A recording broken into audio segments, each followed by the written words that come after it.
El grooming, para explicarlo en términos simples, es un adulto que tiene contacto con un menor a través de un medio digital y tiene como fin afectar la integridad sexual de ese niño, niña o adolescente. En este tipo de delito no podés parar de capacitarte porque básicamente te vuelves obsoleto. El delito digital va mucho más rápido que el sistema judicial, porque lo que evidencia el tema de los juegos online es que bajó la edad de las víctimas. Hoy tenés víctimas de 8 o 9 años. Cuando una imagen se sube a internet, por el medio que sea y donde sea, no la vamos a poder bajar. Estos perfiles de abusadores entran ante el silencio, donde hay silencio de los chicos. Esa es una señal de alarma. El control parental no suplanta el vínculo que es necesario generar para que los chicos hablen ante esas señales de alarma. Puentes al mundo laboral es auspiciado por Ticketek y Mandu by Visma. Hola a todos, bienvenidos a Puentes al mundo laboral. Esto es Puentes al mundo laboral, un espacio de unión y conexión entre el mundo del trabajo, la psicología y la realidad social. En cada espacio, en cada recorrido que vamos a realizar, entrevistaremos a referentes y a protagonistas de diferentes temáticas que nos llevan a un espacio de reflexión y conexión entre el mundo de las personas, las organizaciones y el desarrollo personal. Muchas gracias por seguirnos, comencemos el viaje.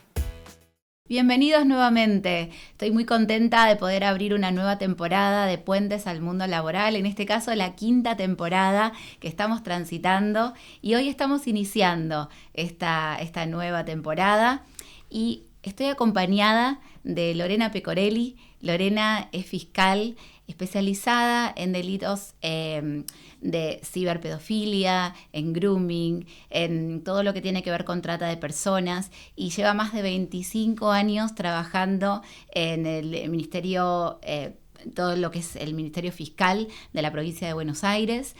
Y realmente me parecía muy interesante en un mes, el mes de marzo, tan especial, que es el mes de la mujer, empezar a trabajar también temas de concientización y abrir, digamos, espacios laborales que hasta ahora no habíamos conversado y, bueno, conocer un poco cómo es el rol de Lorena en estos ámbitos. Lorena, para mí es un placer tenerte aquí, agradecerte por tu presencia y, bueno, por supuesto, darte la bienvenida. Muchas gracias por permitirme participar de este espacio.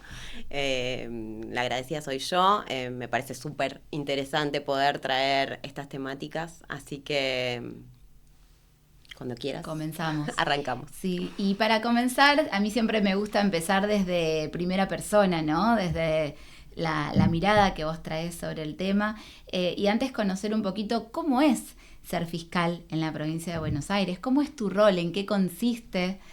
¿Cómo llegaste ahí? Sí, bueno, yo trabajo hace muchos años, como dijiste, en el Ministerio Público Fiscal de la provincia. Trabajar en la provincia de Buenos Aires tiene una dinámica particular. La provincia es extensa, heterogénea y nosotros, cada fiscal tiene un departamento judicial asignado. Yo trabajo en el Departamento Judicial de La Matanza. Ese lugar es muy amplio en su extensión y en la cantidad de población, tiene más de 2 millones de habitantes, de modo que la cantidad de trabajo es muy alto, la complejidad de las investigaciones a su vez que se suma y la diferencia y diversidad social, ¿no? de las zonas que abarca el departamento judicial, que es distinto a algo más pequeño. Trabajamos, los fiscales investigamos, buscamos responsables y tenemos además la tarea y en el marco de mi temática que es grooming, ciberpedofilia, delitos conexos a la trata, una tarea que es la primordial, que es la identificación de víctimas. Más allá de que los fiscales en general tenemos una protección hacia la víctima, de esto de dar medidas eficaces, seguras, para cualquier víctima de delito, ¿no? Pero en este caso en particular, nuestra tarea primordial es identificar a las víctimas, ya sea del grooming o del material de abuso sexual infantil que detectamos. Es complejo en la provincia de Buenos Aires porque, bueno, no tenemos recursos ilimitados, esto no solo desde lo tecnológico, sino también desde el personal, ¿sí? Tenemos poco personal. Nosotros en este departamento judicial somos un equipo de 4 personas para estos delitos, que trabajamos 365 días, estamos de turno 24 horas. Y a su vez, pese a eso, ¿no? Lo rescatable quizá del Ministerio Público es sin duda el recurso humano, porque las investigaciones las desarrollamos pese a esa adversidad, ¿no? Ese contexto adverso. En mi caso, ¿no? En mi experiencia y la de mis colegas, que lo sé y me consta, equipos altamente comprometidos con esta temática en particular, con trabajar fuera de lo exigido, ¿sí? Y incluso de la capacitación, ¿no? De manera propia, por iniciativa propia, ¿sí? Que no tiene que ver con lo institucional. Bien.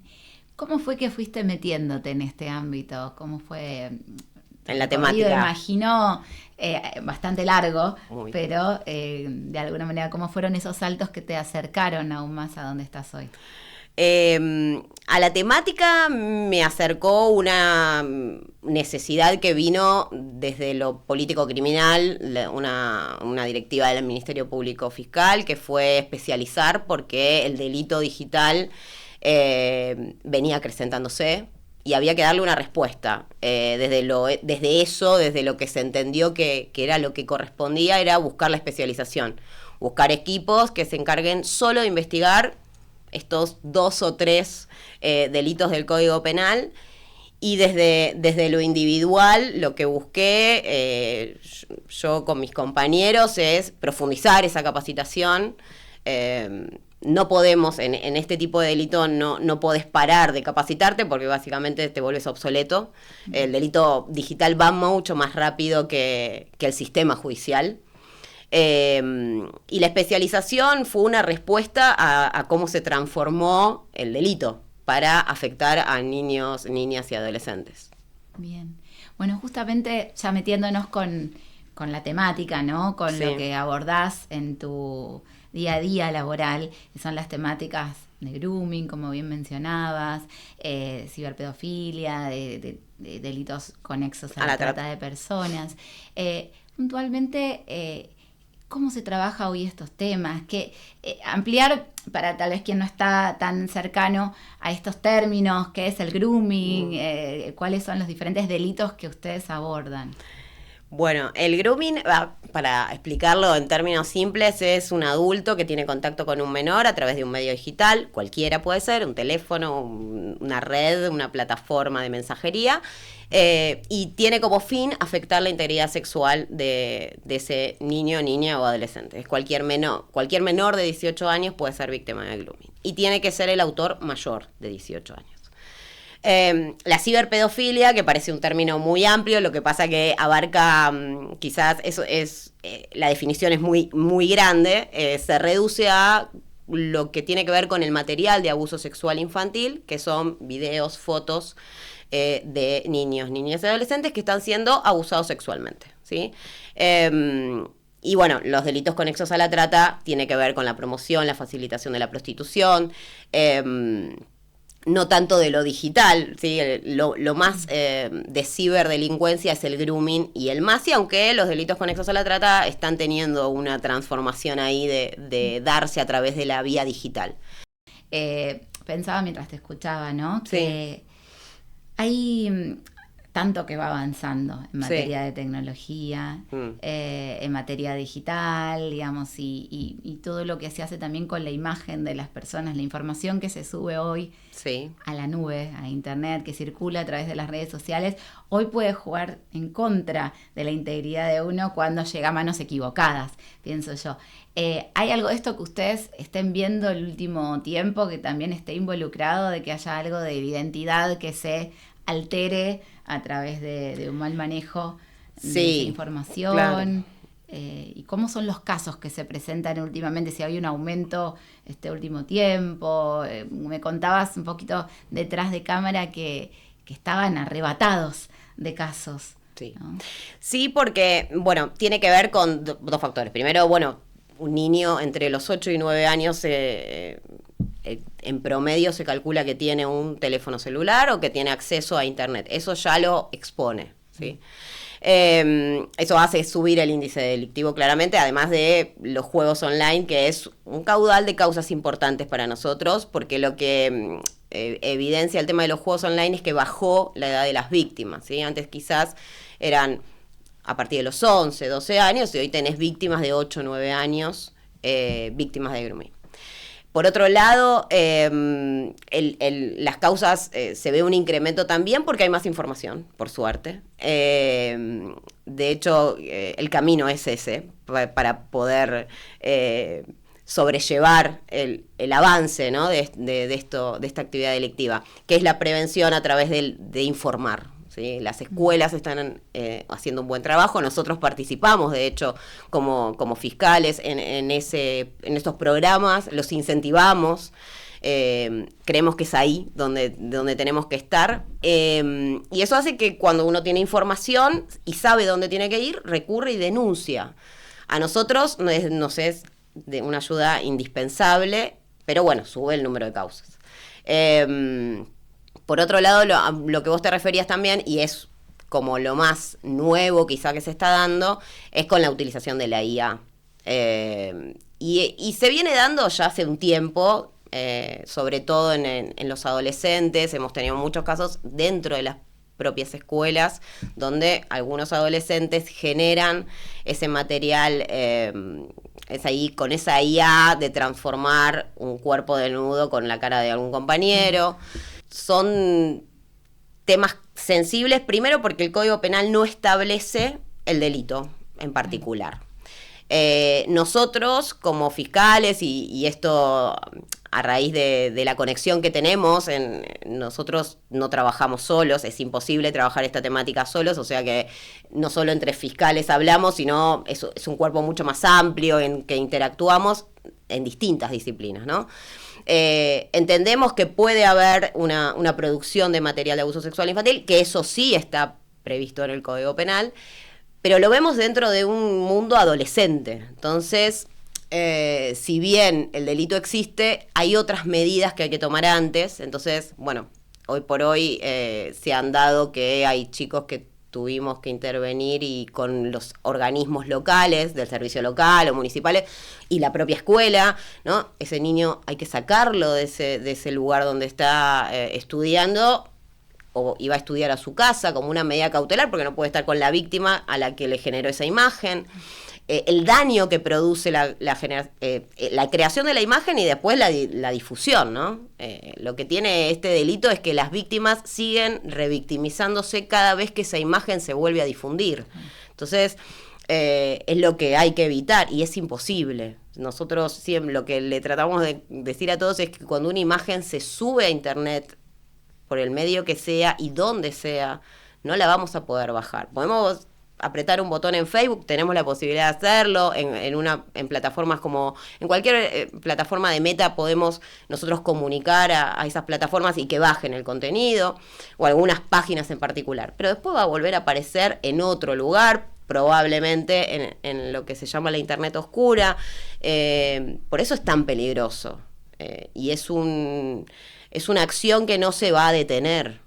Eso es lo que nosotros intentamos que entiendan, sobre todo los adolescentes, ¿no? En ese ámbito. Claro, uno pierde el control de hasta dónde llega esa información, porque, como os decís, se puede sacar de una red, pero no sabemos quiénes tomaron esa pieza, digamos, esa fotografía, esa imagen y la viralizó por otro lado, o en qué momento puede hacer uso de eso. Sí. Y muchas veces uno no es consciente del todo de estas implicancias, con lo cual uno naturalmente puede tender a compartir información y claramente después ahí a la larga puede llegar a tener un impacto. Totalmente. Es complejo también en una edad, hablabas de la adolescencia, donde la identidad es un tema tan importante, ¿no? ¿Quién soy en relación a mis pares y cómo me ven los demás?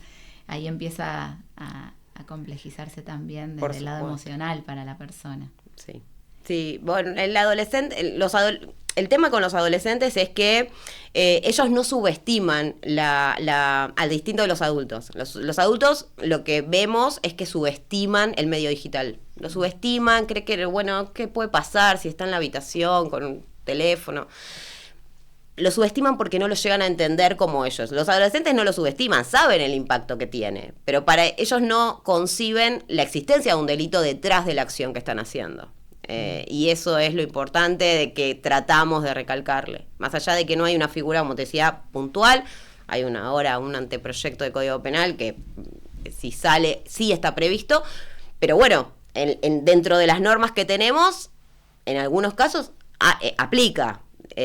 Así que bueno, es lo que se le trata de demostrar, que no es un juego, que no es una práctica que debe hacerse, que lastima y daña. O sea, parece que el daño no es real porque es dentro de un medio digital, pero el daño a las víctimas es mucho más real o es tan real como cualquier otro delito.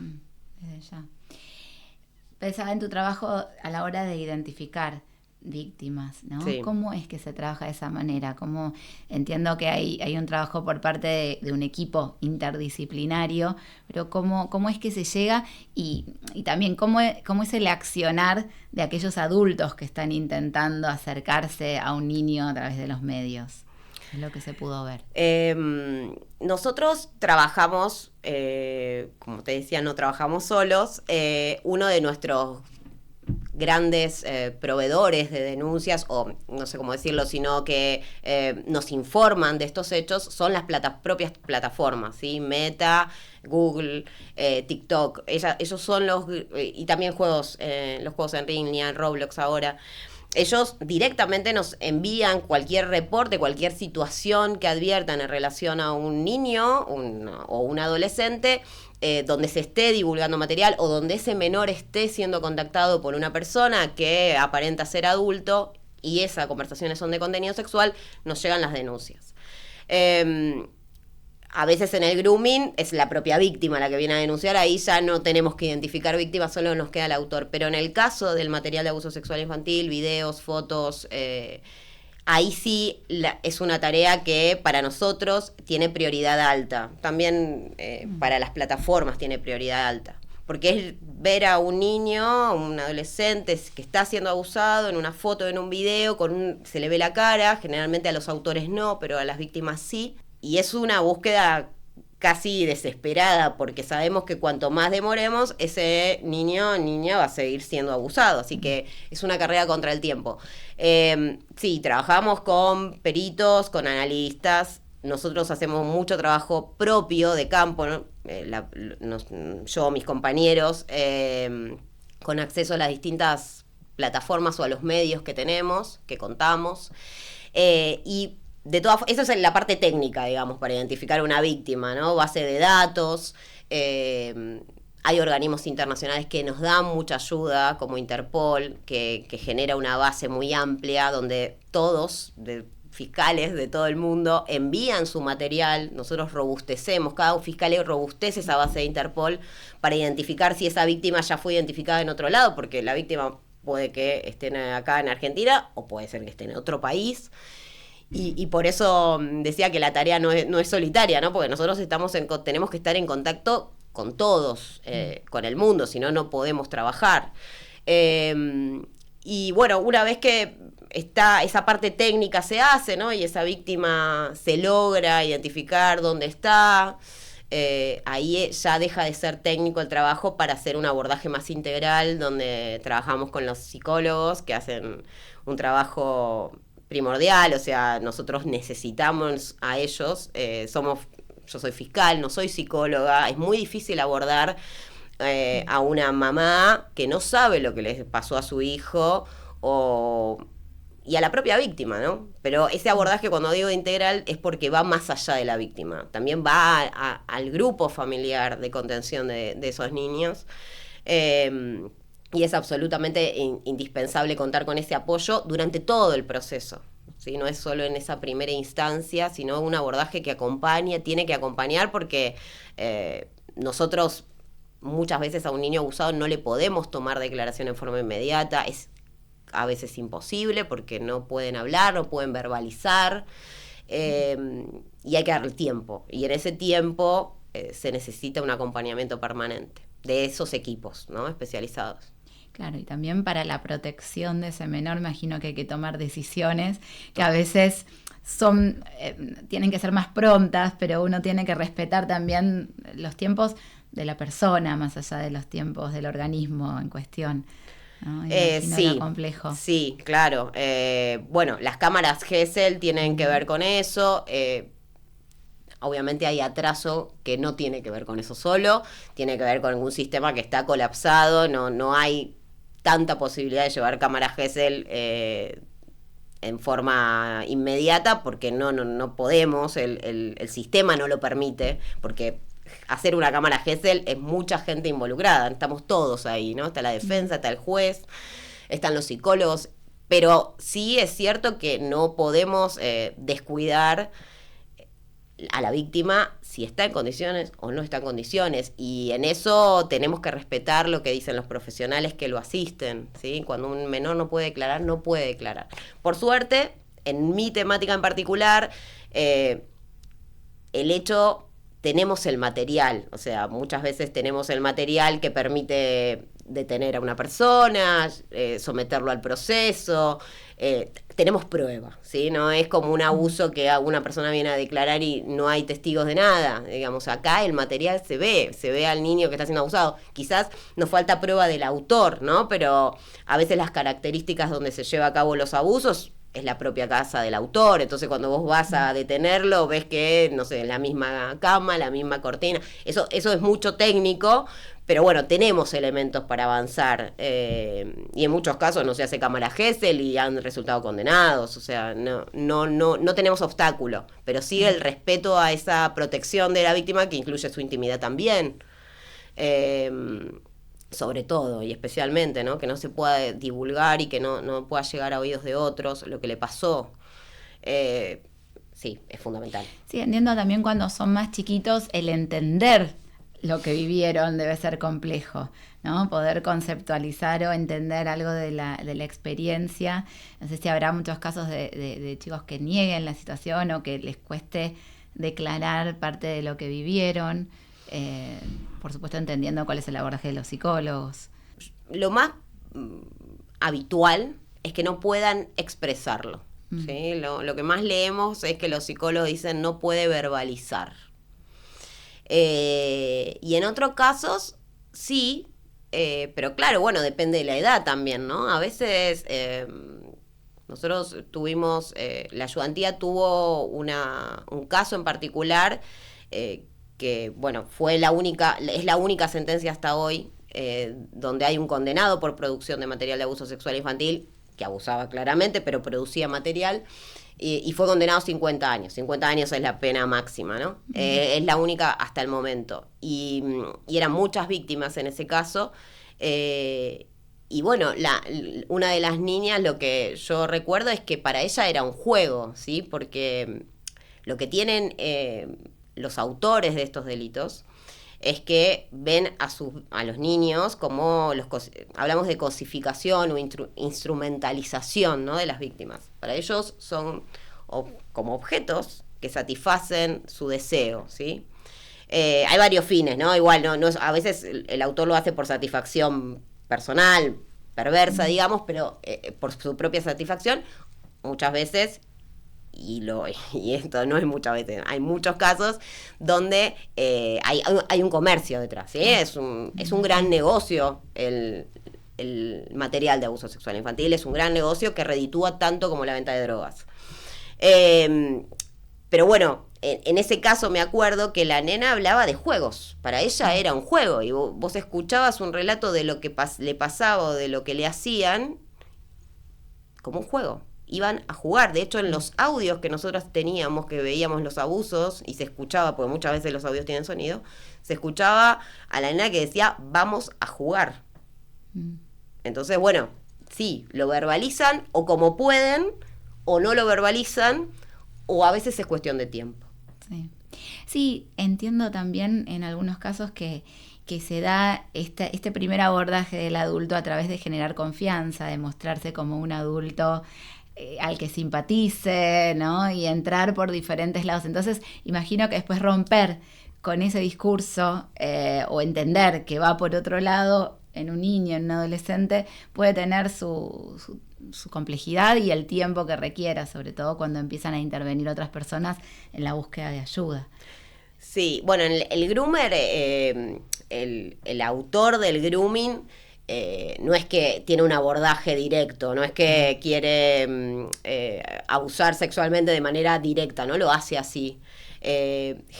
Nosotros hablamos, como se habla en género, de un círculo de violencia. Bueno, el groomer tiene ese círculo también.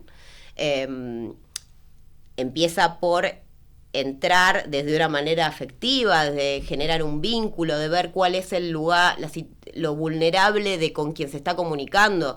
Nosotros hablamos de que ellos, se dice que hacen ingeniería social, ellos saben con quién van a tratar, ¿sí? Buscan al que está generalmente el chico solo, más retraído, se van dando cuenta si sus padres están atentos o no, generalmente hacen preguntas, ¿dormís solo? ¿Dormís con tu hermano?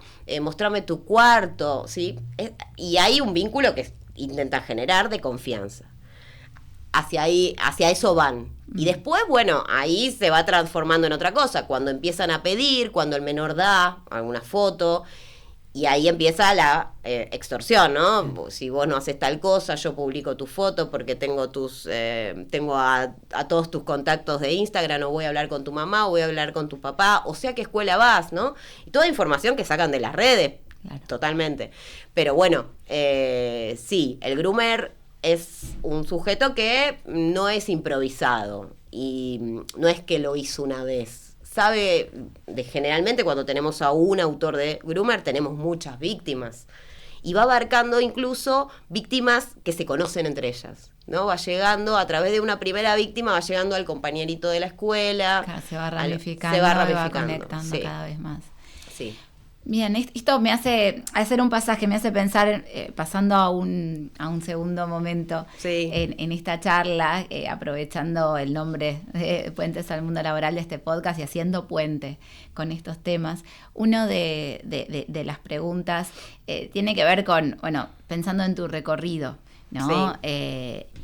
Habiendo atravesado ya gran parte de este puente que tiene que ver con la temática que elegimos charlar, pienso en, partiendo de ese recorrido, qué recomendaciones dar, un poco tomando todo lo que vos estás contando ahora, y vos decías también vamos a las escuelas, sí, y hablamos con los chicos, también con los padres imagino que es importante atender a pautas de alarma. Entonces, desde todo este recorrido, desde tu experiencia, ¿qué pautas de alarma mencionarías o qué consejos darían tanto a niños, adolescentes, como a los adultos que están a cargo de chicos que tienen contacto con la tecnología?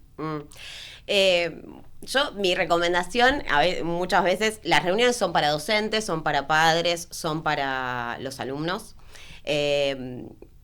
Lo primero, en realidad son distintos, ¿no? Pero entre a los adultos y a los docentes, una de las cosas que le decimos es que necesitamos de adultos disponibles, es un término que usamos y mucho, porque el adulto disponible puede ser cualquiera, ¿sí? A veces le decimos a los padres, quizás ustedes no son adultos disponibles para sus hijos, pero la escuela en la escuela encuentran ese adulto disponible. El adulto disponible es aquel que los puede escuchar sin juzgar, aquel que no va a subestimar lo que le está diciendo, el que va a creer lo que le está diciendo, el que tiene que respetar esas alarmas que los chicos a veces dan, ¿sí? La alarma es, no sé, en Roblox, por ejemplo, bueno, se agregó a alguien o agregué a alguien que no conozco, bueno, ahí está el control parental, ¿no? Pero digo, el control parental no suplanta el vínculo que es necesario generar para que los chicos hablen ante esas señales de alarma, porque ellos se dan cuenta, porque tienen información, saben que hay gente que les puede hacer mal detrás de una pantalla. La tienen en la escuela, me consta esto. Entonces, el adulto tenemos que respetar eso que nos dicen, escuchar, sin juzgar.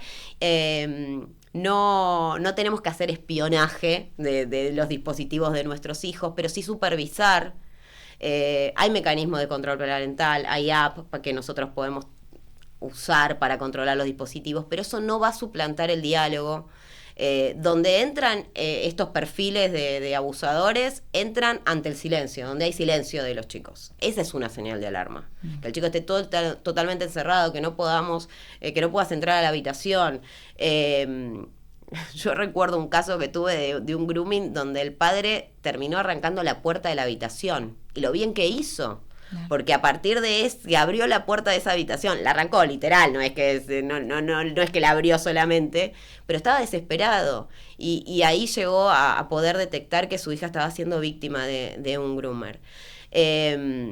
Me parece que la prevención en las escuelas es fundamental, que esto hay que hablarlo como hablamos de cualquier otro tema, de ASI o de lo que sea.